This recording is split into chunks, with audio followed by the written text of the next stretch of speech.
오늘은 조금 어려운 내용일 수 있는데요. 이 조선사 수익성에 영향을 미치는 환율과 또 이제 우리가 후판이라고 부르는 이 강제 가격이 왜 중요한지를 한번 살펴보겠습니다. 최근 이제 원달러 환율이 하락하면서 이 조선사들의 이익이 줄어드는 게 아니냐고 생각하시는 분들이 많으시죠. 일반적으로 이제 조선사들은 달러로 선박 대금을 지급받기 때문에 이제 환율이 상승해야 이를 원화로 교환하는 금액이 커지는데요. 그렇지만 최근에는 이제 이런 식으로 이제 환율이 하락하고 있어서 이 원화로 걷어들이는 이익에 대한 감소 우려가 있습니다. 그러니까 이제 지금 원달러 환율이 1270원 정도인데 이제 몇 달 전만 하더라도 1400원이었다는 걸 감안하면 무려 이제 130원이나 차이가 나는 거고, 선박 한 척당 이제 수백에서 수천억 원 차이가 나기 때문에 이제 이걸 계산해 보면 이제 엄청난 이익 차이가 발생하는 것이죠. 그래서 대개 조선사들은 이제 환율 해치라는 걸 많이 하는데요. 삼성중공업은 거의 환해치를 하고 있고, 현대중공업과 대우조선해양 역시 전체 수주액의 70~80% 정도를 이제 해치하는 것으로 알려져 있습니다. 그러면 이제 조선사들은 이러한 환율 해치를 왜 하는 걸까요? 그 이유를 이해하려면 지난 1997년에 터진 이제 IMF를 이해해야 되는데, 사실 이제 당시 IMF 시기의 조선사들은 이제 역으로 엄청난 호황을 겪었습니다. 왜냐하면 이제 IMF가 터지기 전에 환율이 이제 800원대였는데, 이제 IMF가 터져서 이제 대금을 받을 때가 되자 환율이 무려 이제 1,500원까지 폭등했기 때문이죠. 그러니까 소위 말해서 환차익으로 거의 2배 이상의 돈을 번 것입니다. 특히 이제 이 시기에 현대중공업은 이제 환율 수혜를 많이 봐서 크게 성장을 하게 되는데요. 하지만 이제 그때 이후 환율이 다시금 곤두박질 치면서 이제 이때 벌었던 돈들을 대부분 토해냈고, 그래서 이제 2000년대 이후부터 조선사들은 이제 환율 해치라는 걸 도입합니다. 사실 이제 조선업을 조금만 공부하신 분들이라면 이 환해치가 이제 왜 이렇게 중요한지를 잘 아실 텐데요. 이제 그 이유는 이 선박 대금이 정해지는 계약 시점과 또 이제 잔금을 전부 지급받는 이제 인도 시점 차이의 시차가 발생하기 때문입니다. 선박 대금을 계산하는 방법은 이제 과거에 찍었던 이 조선업 사이클을 판단할 수 있는 매출 계산 방법 영상을 참고하시면 되고요. 그래서 이제 이런 시차가 발생하면 환율 역시 어떻게 될지 모르기 때문에 대개 이제 조선사들은 국내 금융기관이랑 이제 파생 상품, 즉 이제 선물한 매도 계약 거래를 하고 있습니다. 말이 좀 어렵지만 이제 환차익을 얻을 기회비용을 벌이는 대가로 이제 환손실이 생길 가능성도 이제 차단하는 것이죠. 예를 들어 볼까요? 이제 원달러 환율이 1000원일 때 이제 10달러짜리 배를 건조하기로 계약했다고 가정해 보겠습니다. 이제 이 경우에는 건조 기간이 2년이고 이제 2년 뒤에도 환율이 그대로라면 이제 조선사는 선가로 이제 1000원 곱하기 10달러니까 이제 10,000원을 받을 수 있습니다. 그런데 이제 만약에 2년 사이에 이제 환율이 1000원에서 900원으로 하락하면 이제 1000원 손해를 보겠죠. 그리고 이제 반대로 이제 1100원으로 오른다면 1000원의 이제 환차익을 보게 됩니다.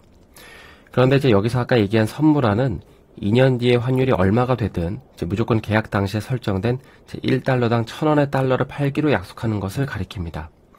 조금 더 이제 자세하게 볼까요?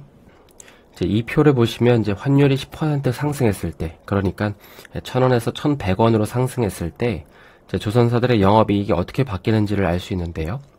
현재 이제 이 회사는 10달러를 벌었고 이제 해지 비중은 50%입니다. 이런 상황에서 만약 환율이 이제 1000원에서 1100원으로 상승하고 전체 이제 발생하는 비용 9,000원에서 이제 외화 비중이 30%, 그러니까 2.7달러가 이제 발생했다면 어떻게 될까요? 일단 이제 매출을 계산해 보면 이제 선가 곱하기 이제 해지 비중 곱하기 환율을 곱해줘야겠죠.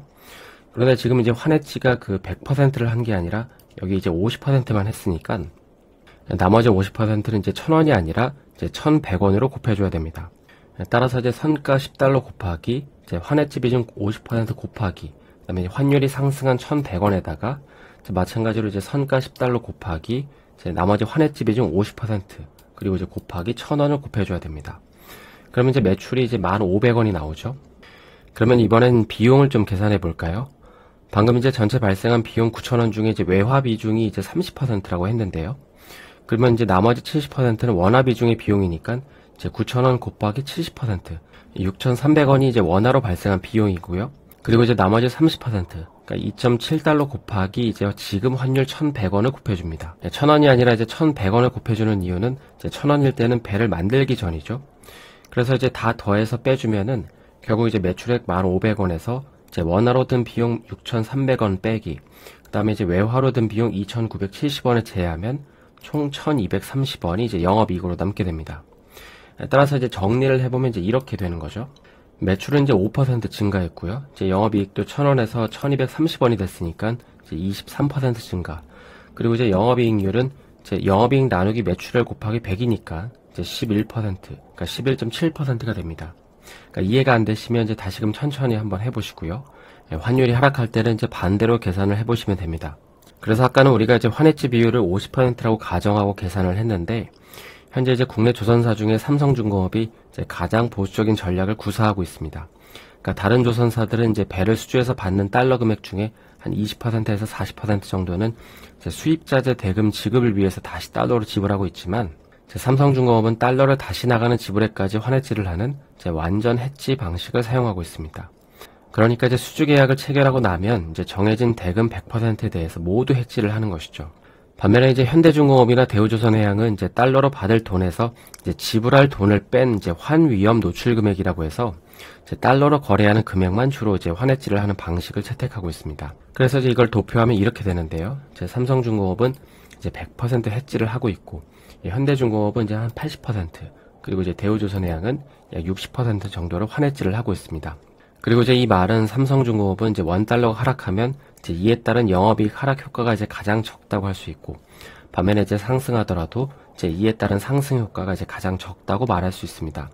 그래서 이제 이걸 이해한 상태에서 이 기사를 보시면 이제 NH투자증권은 이제 삼성중공업이 이제 경쟁사와 달리 적극적인 환해지 정책으로 이제 환율 상승에 따른 수혜가 제한적이나 선가가 오른 컨테이너선과 LNG선이 이제 2023년 건조가 시작되면서 이제 영업이익이 흑자로 전환될 것으로 전망되고 있습니다. 라고 하는데요.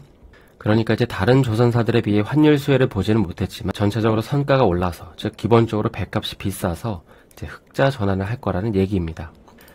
다음으로 이제 우리가 후판이라고 부르는 강제 가격인데요. 최근 한중일 평균 후판 가격이 이제 이런 식으로 하락하면서 이제 조선사와 철강사들의 후판 가격 협상 역시 이제 인하될 것으로 전망이 됐었는데요. 이게 중요한 이유는 이제 과거 조선사들은 이제 후판 가격이 크게 상승하는 바람에 이제 천문학적인 손실을 기록한 적이 있었기 때문입니다. 일반적으로 이제 후판 가격은 포스코와 현대중공업이 기준이 되는데, 특히 후판 가격은 이제 그때그때 사와서 써야 되기 때문에 이제 환율처럼 나중에 반영되는 게 아니라 이제 바로 반영이 되는데, 하지만 이제 다행히도 올해 후판 가격은 톤당 이제 10만 원 인하가 된 이제 110만 원 수준으로 협상을 하면서 이제 한숨을 돌린 상황입니다. 선종마다 다르지만 대개 후판은 이제 선가의 약 20%를 차지한다고 알려져 있죠. 작년 기준으로 이제 한국조선해양, 대우조선해양, 삼성중공업의 후판 사용량은 약 430만 톤이었는데, 이를 기준으로 이제 내년에는 톤당 이제 10만 원이 낮아지니까, 그래서 이제 이런 식으로 연 4천억 원 절감이라는 말이 이제 그래서 나오는 것입니다. 좀 더 자세하게 보면 이제 한 척당 탱커는 44억 원을 절감할 수 있고요. 케이프 사이즈 벌크선은 22억 원, 또 15,000TEU급 컨테이너선은 40억 원, 그리고 LNG선은 약 30억 원의 원가 절감 효과를 갖게 됩니다. 그래서 이제 현재 중고선가는 크게 구부러졌지만 신조선가는 아직 크게 꺾이지 않은 상태에서 이제 내년에도 올해처럼 계속 높은 선가를 유지한다면 이익 개선폭이 이제 클 수 있다라는 얘기도 이제 그래서 나오는 것이고요. 따라서 조선사에 투자하고 계신 분들은 내가 보유한 조선사가 계약한 선종이 무엇인지를 계산해 보면 대략 이제 어느 정도의 비용 절감을 할 수 있는지도 계산해 볼 수 있습니다. 오늘은 간단히 조선업에서 중요한 환해지와 또 이제 후판 가격에 대해서 살펴봤는데요. 오늘 영상이 도움이 되셨다면 좋아요와 구독 부탁드립니다.